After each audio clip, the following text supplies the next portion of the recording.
When But did you here's, start? here's the original out of Germany. Okay. 1618 to 1699. My family dates all the way back to the beginning of Germantown, the first Palatines that came over.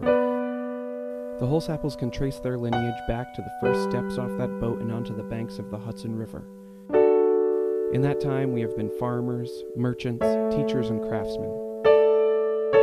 I've always found it fascinating that my roots run that deep. That in the 300 years since landing here, at least one of my ancestors from each generation decided that this was the place they wanted to spend the rest of their life.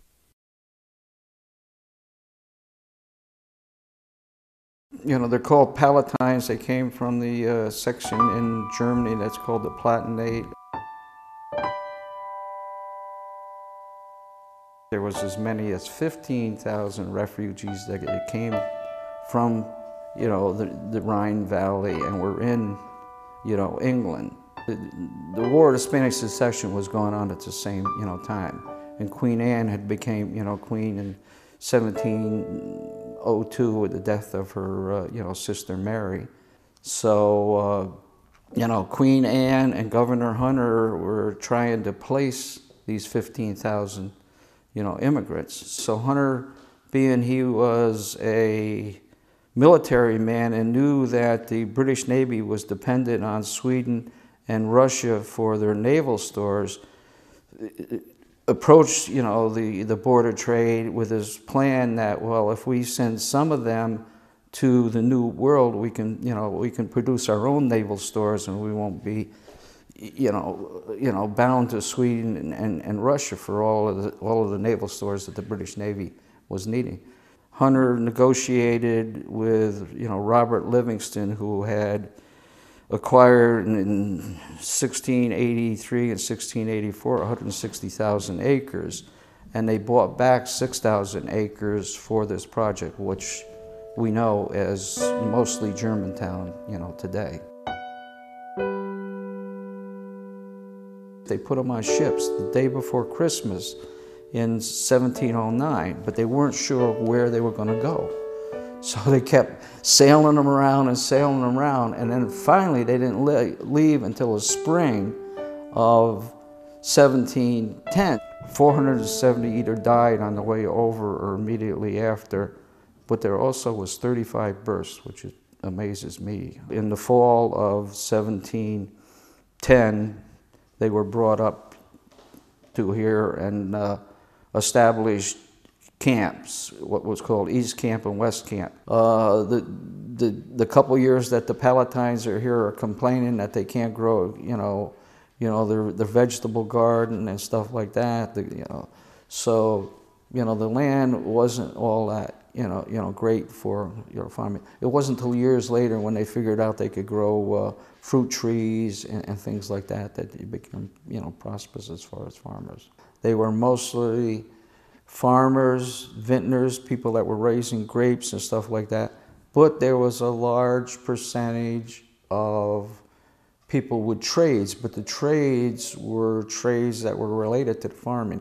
Whether you're a blacksmith, whether you're a cooper making barrels, whether you're, you know, doing, you know, other things. So I mean, you know, this whole migration that was so staggering. It was the single largest migration in colonial times. We hear all about the Mayflower. It was 103 people came over on Mayflower. Granted, it was 90 years early, but we're talking about, even with the deaths and stuff, we're talking about, at one time, Germantown had over 2,000 people. It was the third largest urban, you know, settlement in all of what we know as, you know, New York today. The population of Albany had less in 1714 than would have been here in 1710.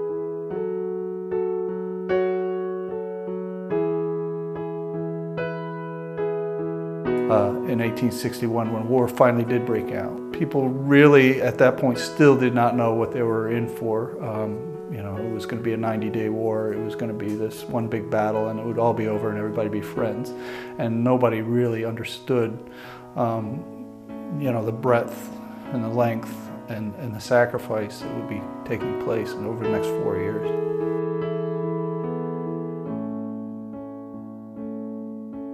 Slavery in New York State was only abolished in the early 1800s. It had only been a couple generations since there had been slavery right here. And so there were still communities. There were communities in Germantown of African Americans who were the descendants of those slaves and servants, you know, from the great Hudson Valley estates. It's something that only now people are starting to talk about, the fact that, yeah, there were slaves in New York.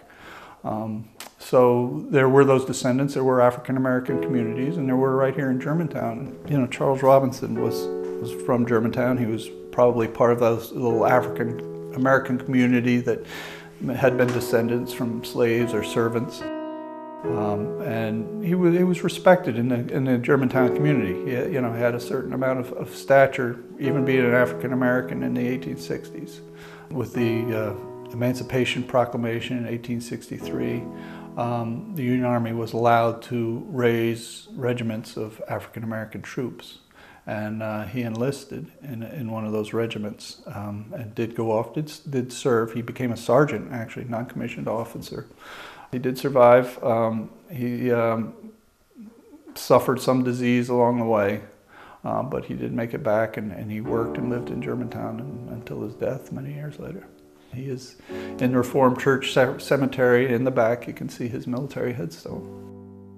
By the summer of '62, after several Union defeats, Lincoln has to call for, you know, many more men to enlist. And when he does that, that becomes the opportunity locally for regiments to be formed. You know, a company would be formed, say, from Germantown. It would be all men from Germantown. You know, brothers, cousins, schoolmates, so they all knew each other well. It was a local company, and they would pull 10 of those together and make a regiment. And of course, the tragedy is when you get in one of these big battles, you know, be Gettysburg or Bull Run or something, where, you know, where one of these regiments really gets chewed up, is they're all from the same community, you know, and the loss to the community is just staggering in some cases. It was very difficult on these local farmers to have all of the young men, all the labor, basically leave. And that was the case across the country, north and south, with these young men, and they were young, 18 to 25, say, most of them, leaving the farms and having to find that labor to keep it going. And you know, in the case of the story of Charles Hover, which we can talk about, that was one of the issues with his father. His father did not want him to leave because he was the only son at that time. He was one of those young men raised on a family farm. He was, as I said, he was the only son in the family at that time. And he was very enthusiastic when war broke out. He wanted to enlist right away. He was only 17, and his father would not consent to that. And when Cowles had, Colonel Cowles came through Germantown and had a rally, Charles was one of those who went and enlisted. When Charlie turned 18 and he was old enough to go, he basically ran away. He was out in the fields working. He came in for lunch, and while he was there, he went into his room, tossed his stuff out the window, went back outside, picked up his stuff, and walked to Hudson to enlist. He was a very determined young man. He enlisted in 128th New York, which was a regiment raised primarily in Dutchess and Columbia counties. Now, they thought they were going to go to Virginia. Obviously, that was the big theater at the time, and most of the New York regiments had been going to Virginia. As it turns out, they were sent to Louisiana. In that October, Charlie Hover was with the 128th, was ordered out one night, you know, on guard detail, and they moved about a mile out from the main Union camp. And unbeknownst to them, the Confederates had been watching from the mountains and had been planning a counterattack. If you've been in the Shenandoah in the early morning, the fog is like pea soup. You can't see anything. You know, this group that Charlie was with, about 100 men from the 128th, were again about a mile out from the camp. Suddenly they hear firing and all this going on. They have no idea, they still can't see anything, and it seems to be coming from behind them. And then they see troops coming up from behind them. They assume they're reinforcements. They turn around and you know, large Confederate forces surrounded them, and they have to surrender. And that becomes a long journey for, you know, Charles Hover into the prisoner of war, as a prisoner of war, into the southern POW camps. There were men killed and there were men wounded from Germantown.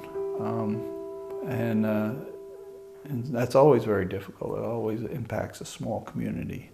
But of those who did come back, including Charles Hover, I think they took on a leadership role.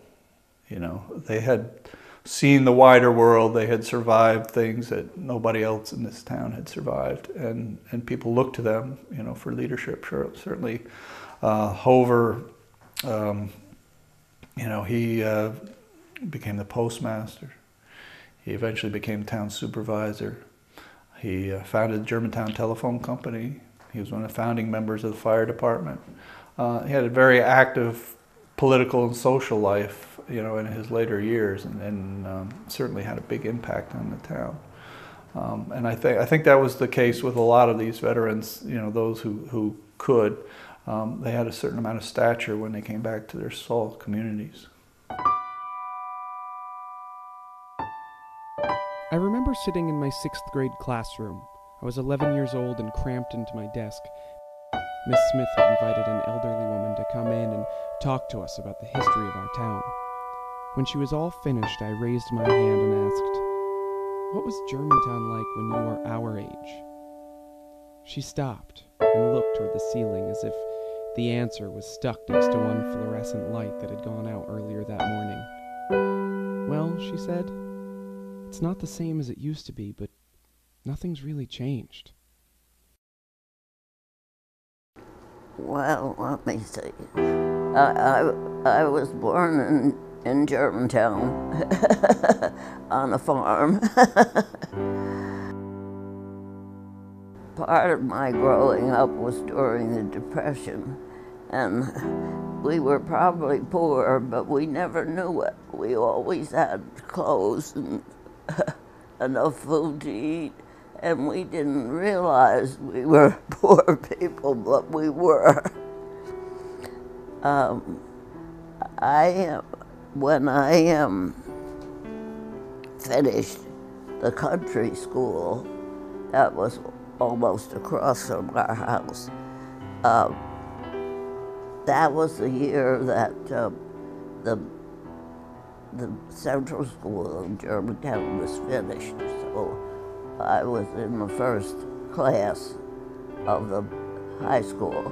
There were 2 other girls that had, they were sophomores because they had gone on the train to Hudson one year. But we were the first ones, and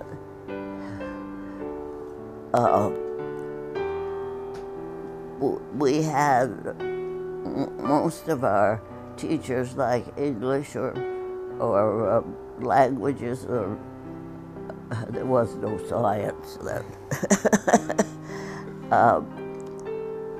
Right through most of the 4 years, we knew all the teachers pretty intimately. And there was no gym, anything like that. Somebody came down from the State Department with a lot of sports goods, and they took pictures all day long, and then they went home with all the goods. And that was our only gym one day. And then there were no buses then. I walked 2 miles the first year, and then fortunately one of my neighbors had a job teaching in the what is now the Claremont Firehouse, so I didn't have to walk from then on. But I really enjoyed that walking. When I think back at it now, there were houses that I could see in the distance. There were real old houses, and they were there the year I walked, but something happened to them the next year. One was a 1765 house, a brick house. It had 17 on one side of the front, 65 on the other, and between that was a swastika, but it wasn't a Nazi swastika. It was to keep the witches away.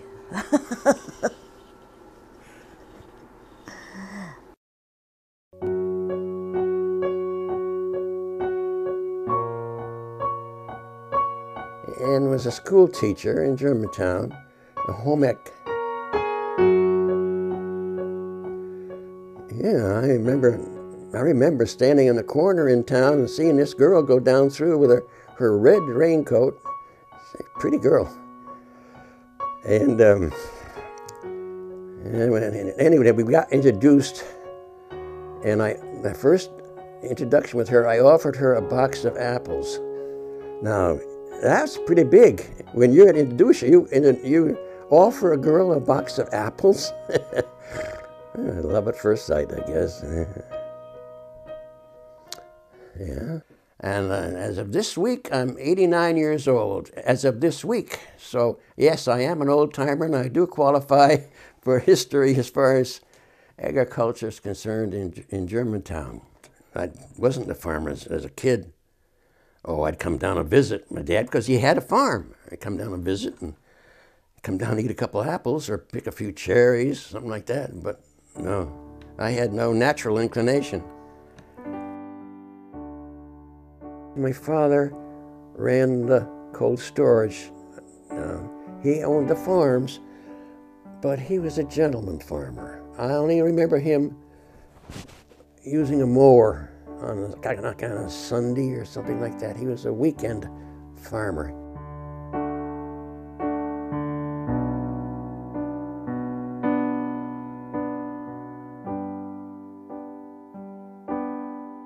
I can't say enough about Comp. His first name was Alexander Compton Hover, and he taught me how to be a gentleman, and he taught me how to treat people. And I can't take that away from him. He also taught me what hard work was, and you can't take that away from him. But I never worked as hard in my life afterwards, or after I left the farm, than I did while I was on that farm.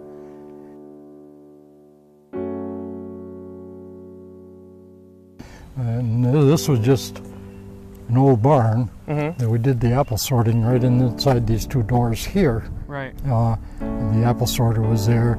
We'd bring the apples in the big doors. Yeah. Put them on the floor, pile them up, sort them there.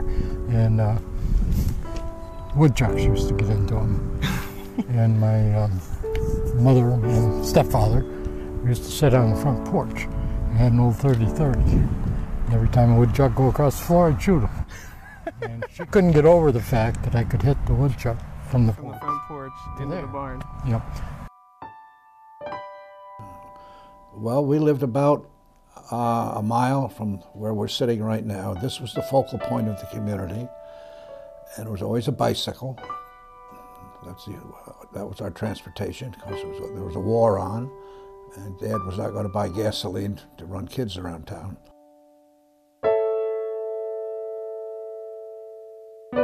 Just down the road here a little bit, it was a pond. We did our ice skating in winter time, played hockey.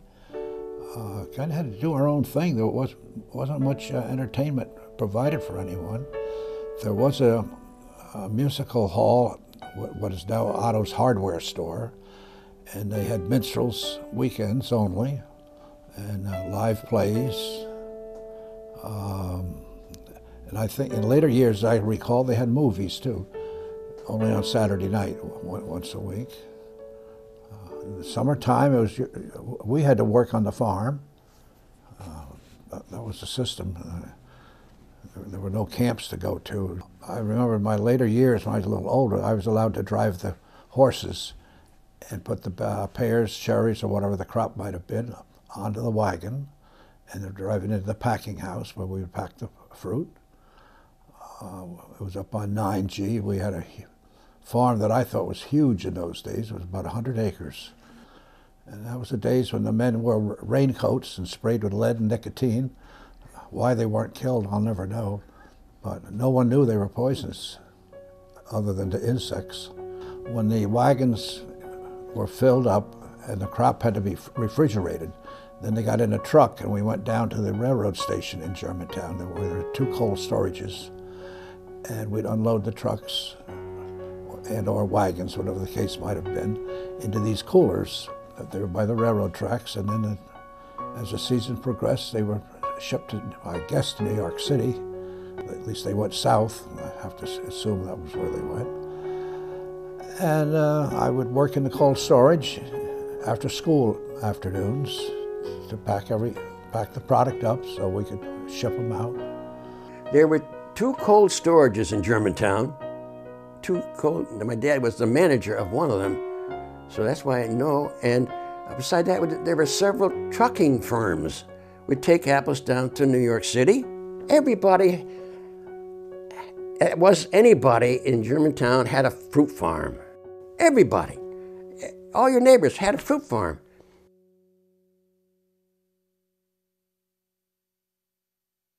The Anchorage, which is now a park, I guess. I remember going to plays there. It was called the Half Moon Anchorage. And when the trains came through, everybody would freeze, and they're speaking. And then when the train had gone through and blowing its whistle, then they would continue with their play. And I remember when Eleanor Roosevelt stopped, and it was a big to-do when she visited our little tiny community.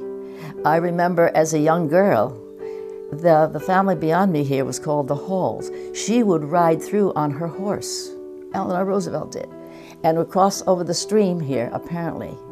Valley Hall was, I think, lived over there, so that was my recollection of, on the political side of somebody very famous coming through.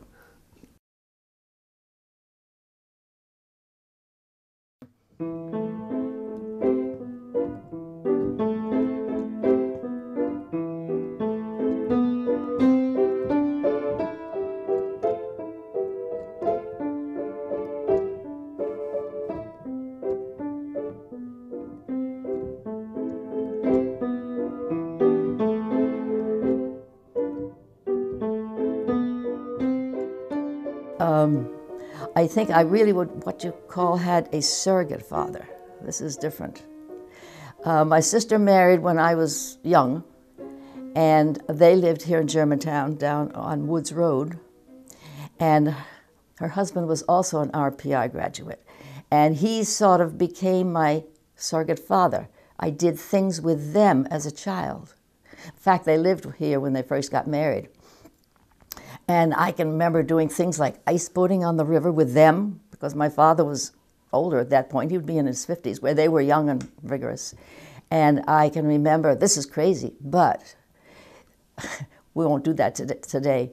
They would, in snowstorms, they would drive the car, and we would be behind it on our skis, and they would pull us down the road on the skis. We would ice skate on the river with sheets. And when they knew where this was a safe place to go, and we'd have sheets, and the wind would carry us down on the river. And I can remember the hay wagons coming in, and I can see the tongues coming in, because it was a farm, and I can see that come down and lifting the hay into the haymow, because I would climb in that haymow and slide all over. I was, I guess, a tomboy.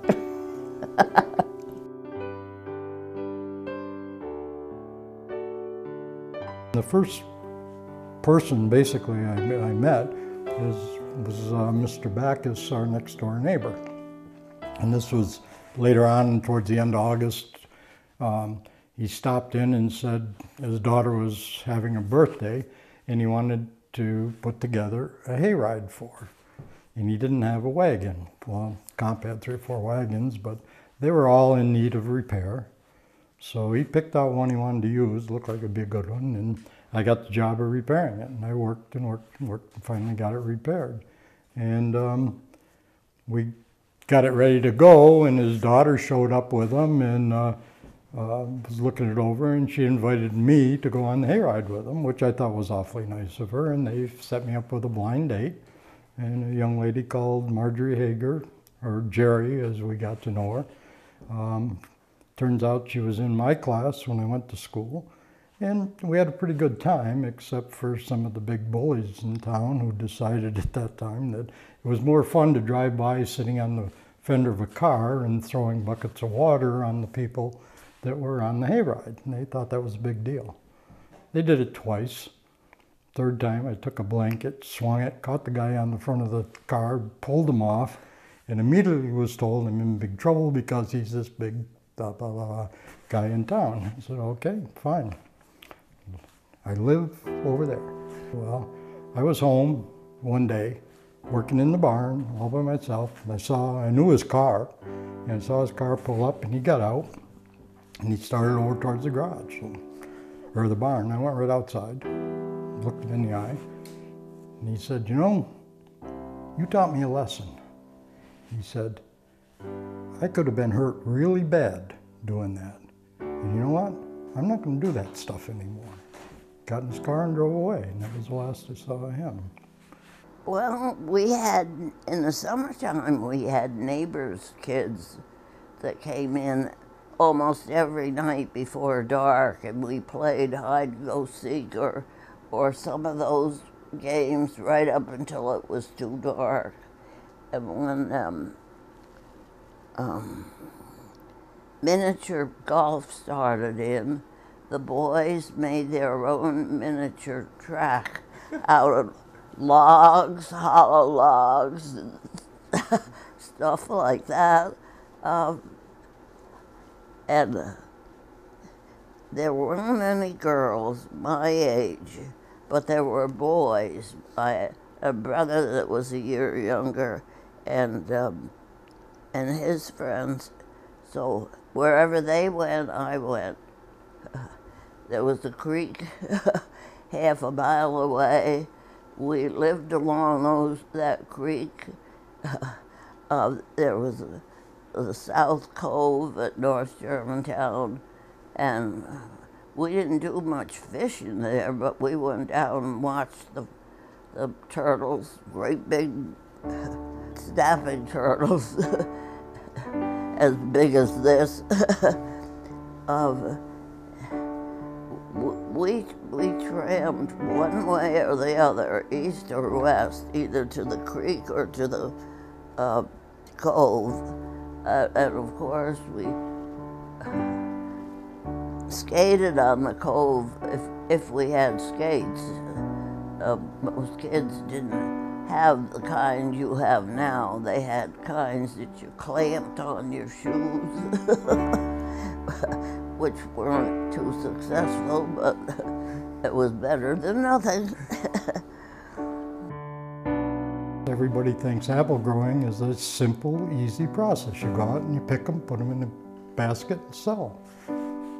When I arrived here, it was in the month of late June, early July, and first thing I learned to do was swing a scythe to help mow the orchards. And then in my spare time, I got a chance to learn how to spray using the sprayer and a twist-handled sprayer, and also how to build apple crates. This is your father. This is my father. Right. Yep. See, he would be a cousin. Here he is with cousin to Dow. Right. A cousin to Comp. Right. And Comp owned the farm on Hope Revenue. That was the homestead there, yes. Right.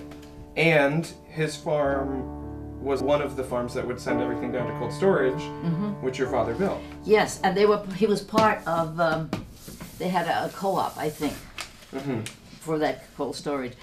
Bernice was on that too, I thought. I'm trying to recall all the names that were part of that. Do you have any recollection of cold storage? Like, were you ever... Oh yeah, but have any dealings down there? No, but my story is a different story. What's your story? My story as a kid, going down to that cold storage. And it's how things are imprinted in your mind. But we'd go down to the cold storage, and as a kid, I'd travel down with them when they were going down to visit the offices or whatever. And I insisted on, this is crazy, but I insisted on taking my cat with me. My father let me do it. It was a big mistake, because when I got down there, the door opened and I lost my cat. So that imprinted me. But that's the cold storage relationship. Yeah. Losing a cat because I was insisting as a kid, oh, I had to take that cat with me. Big mistake.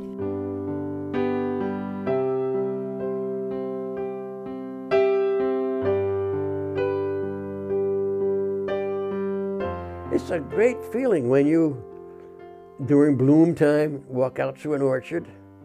It's just great, you know. You think there's nothing better in the world to go out here in the blossom time, everything's blooming.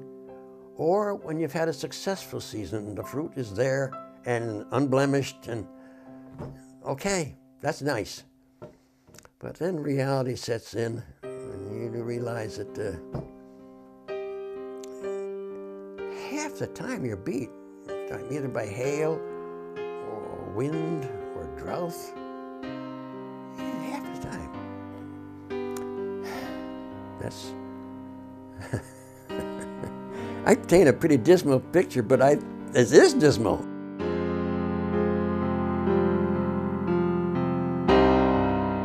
My father ran the phone company after my grandfather died. Grandfather began the phone company, bought the company in 1929.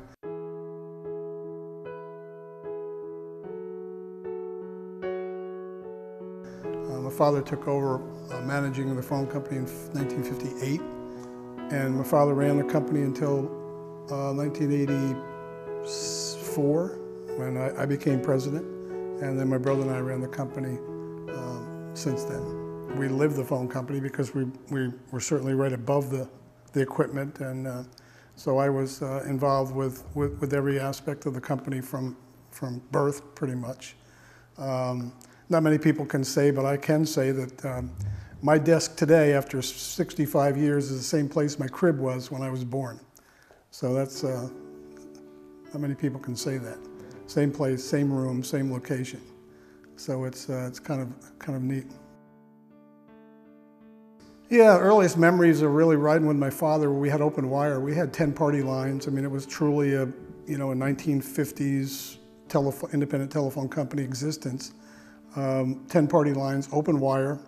Earliest memory is really riding with my father and knocking the ice off the old lines, clearing. The wires used to get tangled because they were open wires. And that was probably early 50s. I can recall being with him and riding around a telephone truck. And in the summer, running and gunning. You know, if I wasn't, before I could get a job, Dale's Bridge was the thing. The swimming area, the swimming hole, okay? And that was when the old bridge was still up. And we'd go down here and do crazy things. You know, Mrs. McLean, Jean Coons, I'm sorry. She was the lifeguard the town had down there, and we'd all get up on the bridge, you know, and she'd say, "Don't you jump off that bridge," you know, about 6 of us, you know. We'd jump off the bridge. And that was to the extent of getting in trouble. I remember my brother would go to the movies. Frank would go to the outdoor movies, Sunset Drive-In, and I kept begging him, you know, "Come on, you know, you're a kid, come on, take me." And then he'd take us a couple times, my buddy and I, but then we would never pay. He would put us in the trunk of the car. Half a mile from there, and then after we paid, if you remember Sunset, you took a long driveway up and you made a turn where the booth couldn't see you. We'd pop out quick, you know. One time he left me in for the first movie. I got claustrophobic as a result of it. But so that was the crazy things. When I could work, that was it. Always picking the fruit and things like that.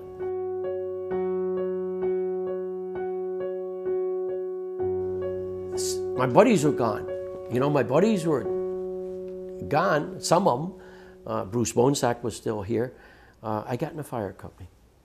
And that's how I brought it back. I got in the fire company, yeah, a lot of older fellows, Vinnie Funk. I knew it all. Oh gosh, you know, I just got out of college, I knew it all. And the cold storage burned. The first one on the left going down. And it was one of my first fires. And Vinnie Funk, a couple of older fellows, we were on the roof. And the elevator shaft was halfway up. And the flames coming out of the elevator shaft. So let's go down there and get those flames. We can knock them out. All of a sudden, we got a call on the radio. Our chief, Dave Harrelson, said, "Get off the roof." So the know-it-all here said, "Get off the roof, we got it. You know, we're right there." Well, we didn't know the whole roof was burning underneath, and he did. So thank God that Vinnie says, when the chief says, "Get off the roof," get off the roof. And coming down the ladder, I saw it. And we weren't on the ground 10 minutes, and the whole roof. So I think I grew up a little bit then.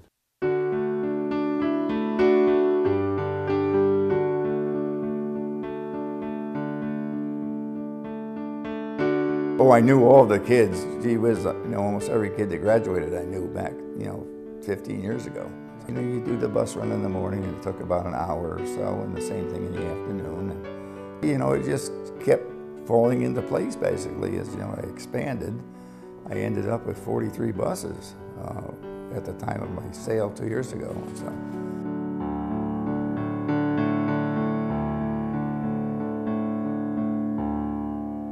I started the bus company in 1976. Yeah. Joe Kazina, he had one bus. He lived over in Manhattan, and he was going to retire and go to Florida. And he came to me and wanted to know if I'd be interested in buying it. He was going to put it up to bid. He was going to sell it to the highest bidder. And I was successful and bought it at that time and started with that one bus. Well, I think probably 2 years later, I bid on another route and got the second route. And then in 1985, Pat Zanchelli, who has since passed away, but he and we purchased Hendrick Hudson bus lines, which was in Hudson and serviced all of Hudson High School. And that's how we expanded, yeah. Many, many stories, but some of them I probably can't tell.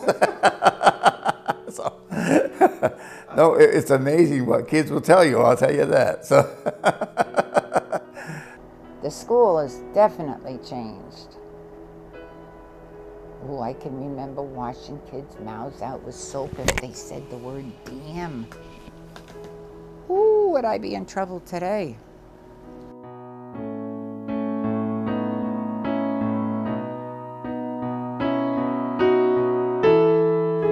But we did a lot of things over my years of teaching in school. I had a girl, Kylan Fraley. They lived just up on Maple Avenue. Her father has all those animals around. And Kylan's mother came in to drop off the key to the house. She was a latchkey kid. She had forgotten that her mother was a nurse. And they had friends down in the Amish country in Pennsylvania. Well, that was just before school started, around 8 o'clock. That woman never left till noontime. Before she left, we had planned a trip for my whole class down to Pennsylvania.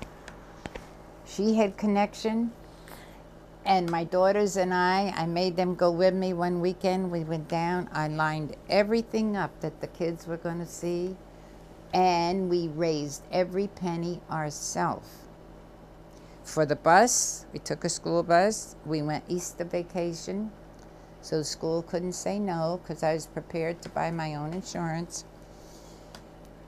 And God bless old Eddie Hull, he was on the board then, and he said, well, they sent me out in the hall, for executive session, but you could hear him. And Eddie says, I hope you know she's going to go no matter what we say. So we went 5 days. And those kids didn't have to bring a penny except for what they wanted to spend to bring home gifts. Every place we went was paid for. The motel was paid for. The meals were paid for. Cost of the bus, everything was paid for. I had an extra bus driver in case something happened to the one. The mother went with me. She was a nurse. Mary Bartolotta went. Remember the Spanish teacher? And I had a couple fathers go. Mr. Maroney went, and another man. And even before we went, I made up a whole booklet, I still have it, on how every subject would be covered. What they would learn pertaining to math and to language. And that board got so many letters on what a wonderful class that was that went down. Yes? No? We raised a lot of money. We sold light bulbs by the case, and we had raffles. And so you can do things. You can raise money if you want to. I was born in Toronto, Canada, and my parents moved back to Watertown, just outside of Watertown, New York, because my dad lost his job at Aluminum Company of America because of the Depression. When we left my uncle's place in Dexter, we had an old dog named Donnie. And I don't know how far we got down the road because we were in two cars. Mom was driving one and Dad driving the other. And somehow or other they realized that we didn't have a dog. So they had to go back and get him. And yes, I do remember getting here because the lawn, of course, I lived right down the road in the farmhouse. And when we got here, the front lawn was about that high. And my older brother, he did all the mowing. He got it in shape. My brothers used to beat up on me. And we had a good life. My mom and dad took good care of us. And my older brothers were pretty good to me. With the exception of one time, my middle brother got me up in the hayloft in the barn and wouldn't let me come down until I bit into a rotten pear. And so I did, just to get down. Well, where the variety store is now, there was a hall upstairs. We used to have town dances, and the school had dances. And in my senior year in high school, I graduated in 1950. In my senior year, we went on a bus trip to Washington, D.C., and there's quite a story about that. Jay Moore, our former town supervisor, was in the bus business, and he drove an old autocar bus. We started out, of course, at Germantown, and by the time we got to Poughkeepsie, the bus was broke down. So Jay had to get another bus down there. And I rode all the way from there to Washington, standing in the doorwell, talking to Jay. And we had a fun trip.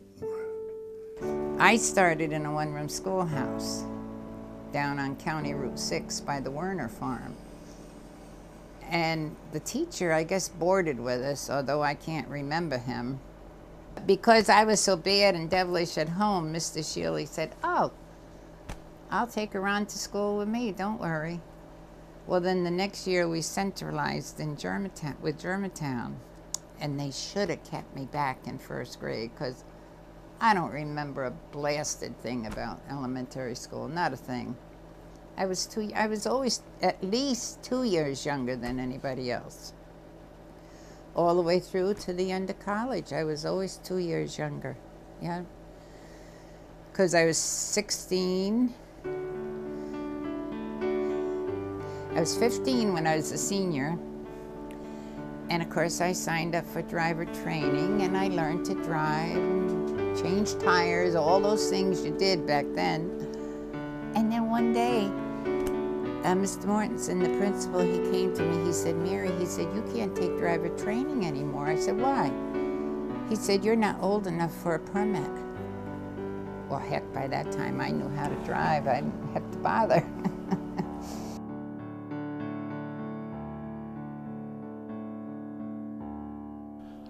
And they also had carnivals. The piece of land from between here and the post office, there's a flat area up there, and they played bingo, pitch pennies to the little squares of the box, and that was a big thrill in our lives to go to the carnival every year. The Legion would put up the bingo, because that was the big money maker. And as I said, they had pitch pennies. Oh, throw the baseball at the cat. It was a dead cat. I mean, a stuffed cat. It wasn't a live one. And just eat ice cream, hot dogs. It was really a high point of the summer to have the carnival. And then I remember at the last carnival was raided by the state police because they decided bingo was a gambling device and it was outlawed. So here all these folks, pretty good honest people in Germantown, all got arrested. 4 or 5 of us would go butterfly hunting quite often together. But then there were times I would just go by myself, and I was coming home from one of these solo butterfly excursions and was walking up Camp Creek Road, what we used to call Cales Hill. And there was a piece of plywood on the ground with a rock on it. And I, what's that there for? So I took the rock off and moved the piece of plywood, and there was a hole for a telephone pole. And for some reason I thought, I'll sit in here and with my feet. And I realized I could get in it and not get stuck. So I lowered myself down to my elbows and then just let go. And I found myself 3 body lengths down with this little hole like the size of a quarter of blue sky. And I yelled help a couple of times and realized that wasn't going to get me anywhere. So I jimmied my hands down, dug a little foothold, jimmied myself up to that one, kept my foot in that, dug another one, finally got out, put the plywood back where it was, put the rock exactly where it was before, went home, went upstairs, lied on my bed, and I didn't tell anybody about this story. I was precocious. It was a typical childhood in the early 50s. You went outside in the morning, didn't go home until lunchtime, went back outside till it was dinner time.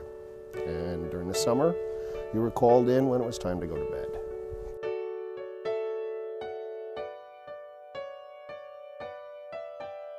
When I grew up, there was prohibition, but it wasn't in effect.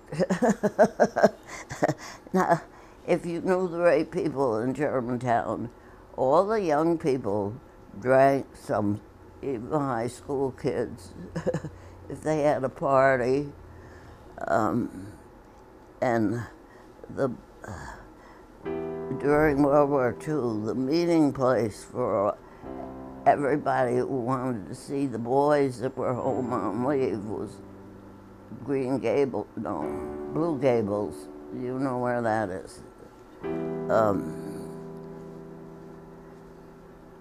You went there often, even though you were afraid to see that the superintendent of schools was going to see you there.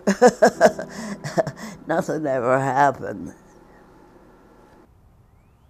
I remember my parents telling me when they were courting, this is during the Prohibition, that they used to drive up out in Kopek area, they drive up to a farmer's house and they come and knock on the door.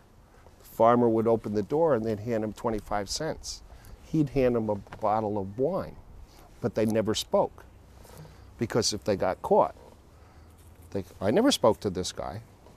And it started out with 1 bottle for the front seat and the back seat, and because they were double dating, there became 2 bottles, 1 for the front seat, 1 for the back seat. We worked outside our home, and the money we earned, we helped buy our clothes.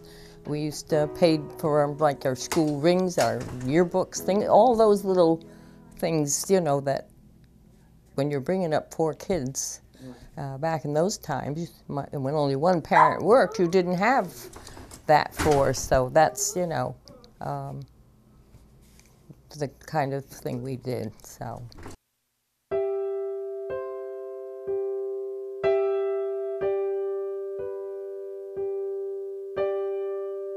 My mother came from a small town called Carmel, Maine, near Bangor, Maine.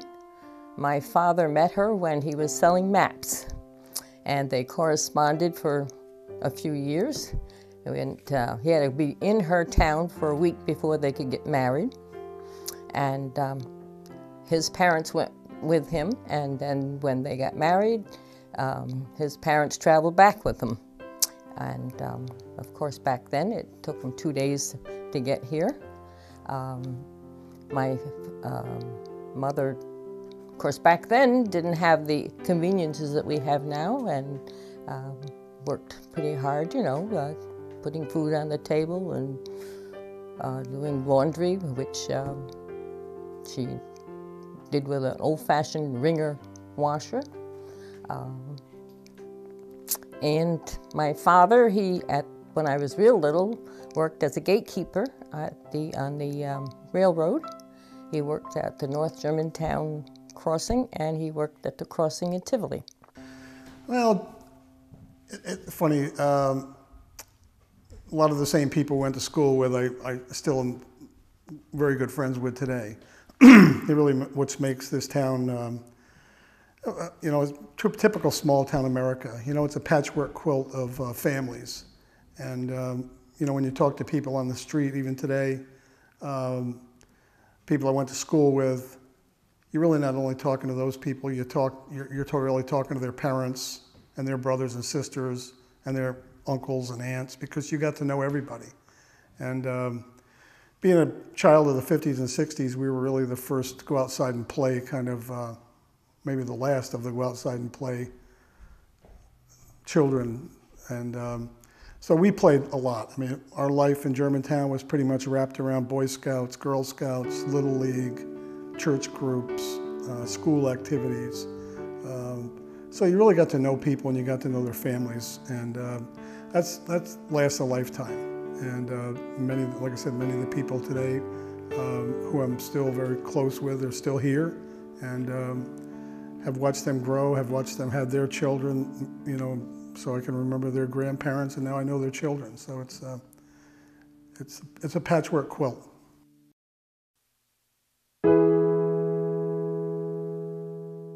When I missed World War II, I was too young.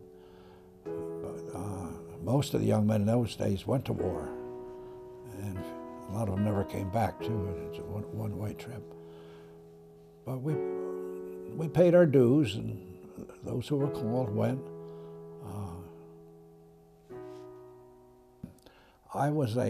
Because I was too young for the war, we had aircraft watchers. And I was a Boy Scout then, and our job, we had to take, I believe, 4-hour shifts around the clock and spot airplanes going overhead. And whenever we saw an airplane, we'd have to identify it like one engine or two engines.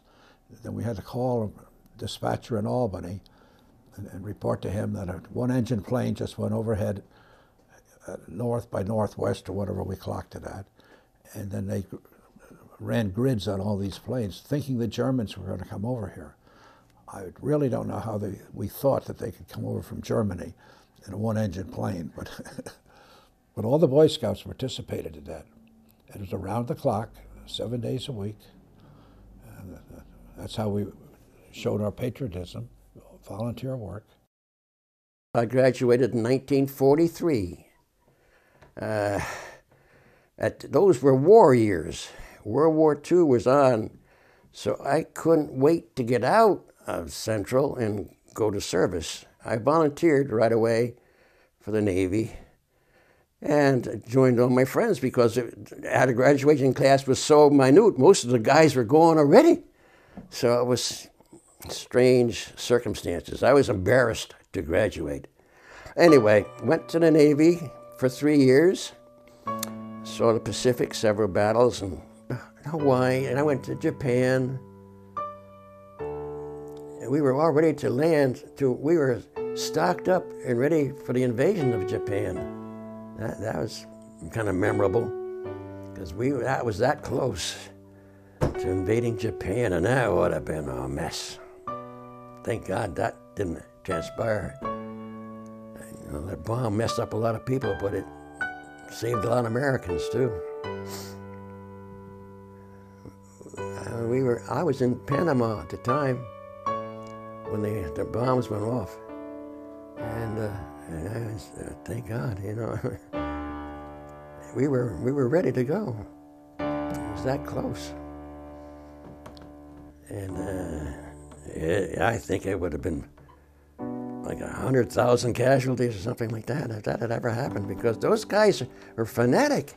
I can show you some messages that when we invaded Saipan, the general who gave the orders, the American devils have invaded us and are successful, so will you please all join me in a charge to wipe out the American devils. And the general in charge of the island was dead within 2 hours after the message which we typed, which I have. They were just fanatical. They'd die before they would surrender. Perhaps you read about how the women and children would jump off the cliff with their babies because the Japanese told them that we as Americans were devils who would come in there and take their women and children and babies away. These women were, I could see them jumping off the cliff into the water with the sharks and yeah, I don't know if that pertains in here or not. You know, you get back to war experiences and things like that, you can go on and on.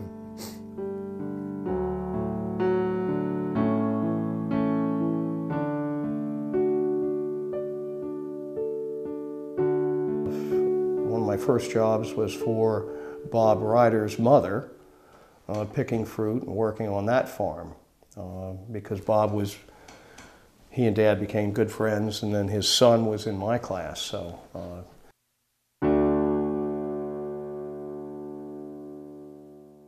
during the Vietnam era,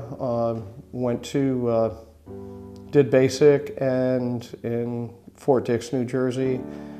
Then did my schooling. Was supposed to take German language, and that was going to keep me out of the war, hopefully.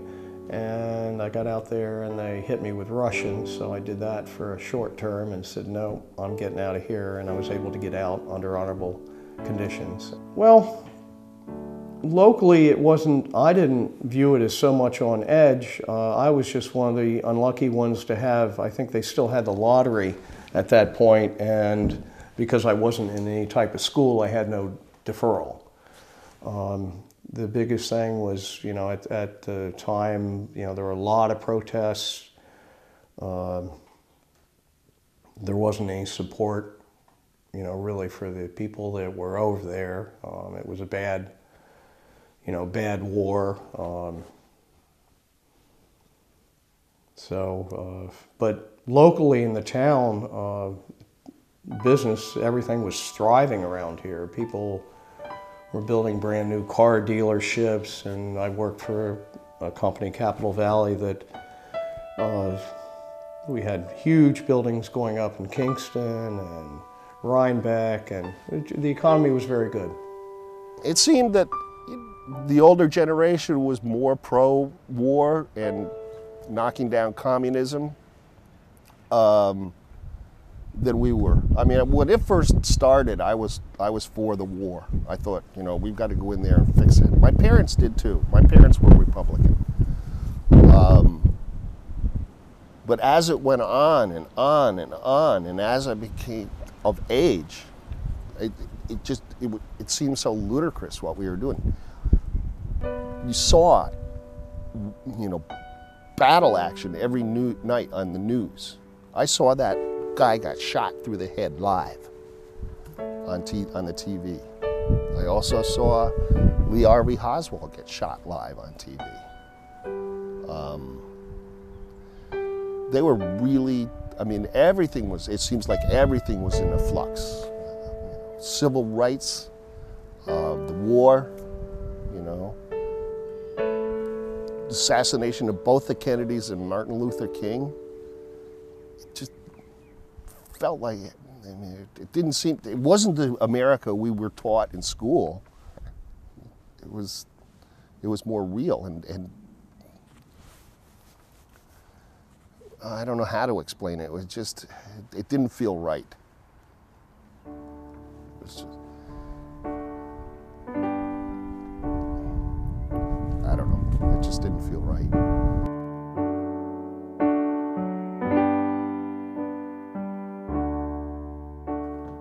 It was a great way of life back in the 50s, 40s, 30s.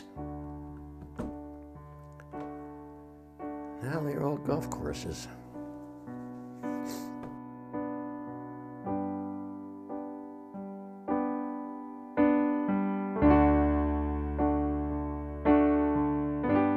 I just think, you know, it's just a homey little area. It really is. I think this is a great place to, you know, to live.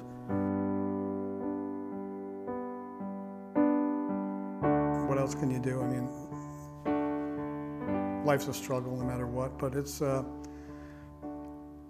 just hope that, my children will, hopefully that their children will be able to enjoy what I've enjoyed and what I've come to love about the town, and hopefully they will. When I went to college, I mentioned that my family life was not that good with my parents, and I swore I was never coming back once I graduated.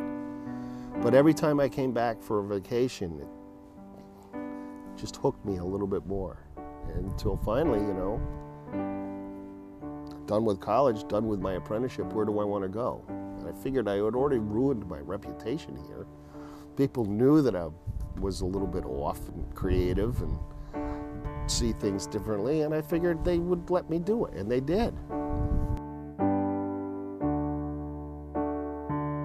I think we've learned to blend, and in doing so, we've moved towards the arts improvement. We've moved towards many other things. It's the love of a community, and that's what has been consistent here. The love of their community. Different ones for different reasons, but still they love their community. Well, everyone is related.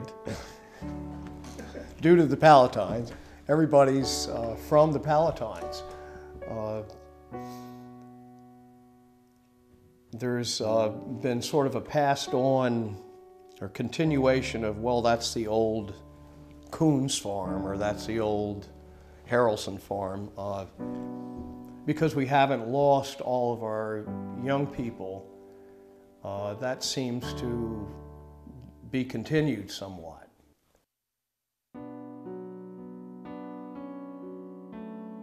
You knew everybody.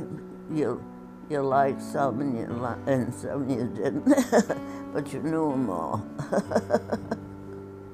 That desire for community, for small town, to connect to this place, a little bit of timelessness, just that even though it is the 21st century, there's still a little bit of, you can still see things like this that harken back almost 300 years. And the people have been here, and it's still not totally changed. It hasn't been paved over, and it hasn't been, there's still maintains that character to a certain extent.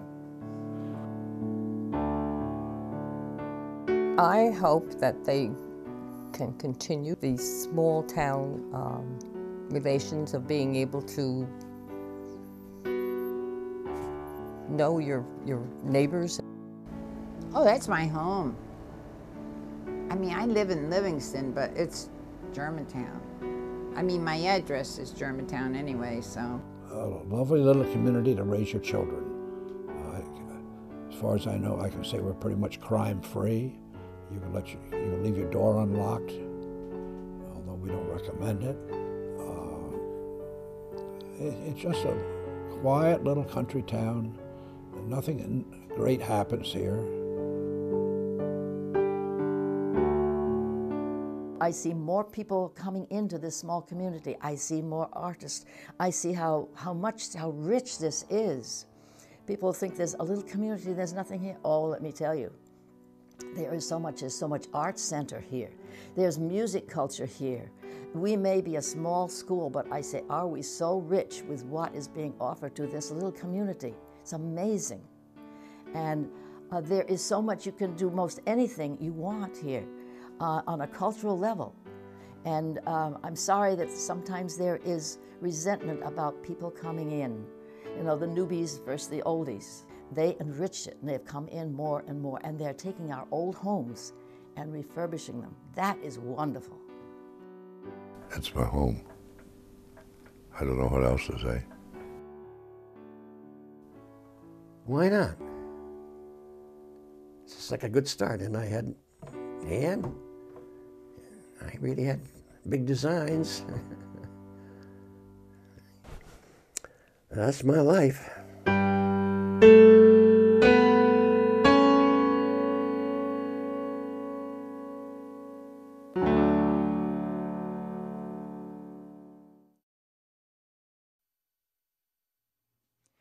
As I went down in the river to to pray, studying about that good old way, and who shall wear the starry crown? Good Lord, show me the way. Oh, sisters, let's go down, let's go down, come on down. Oh, sisters, let's go down, down in the river to pray. As I went down in the river to pray, studying about that good old way, and who shall wear the robe and crown?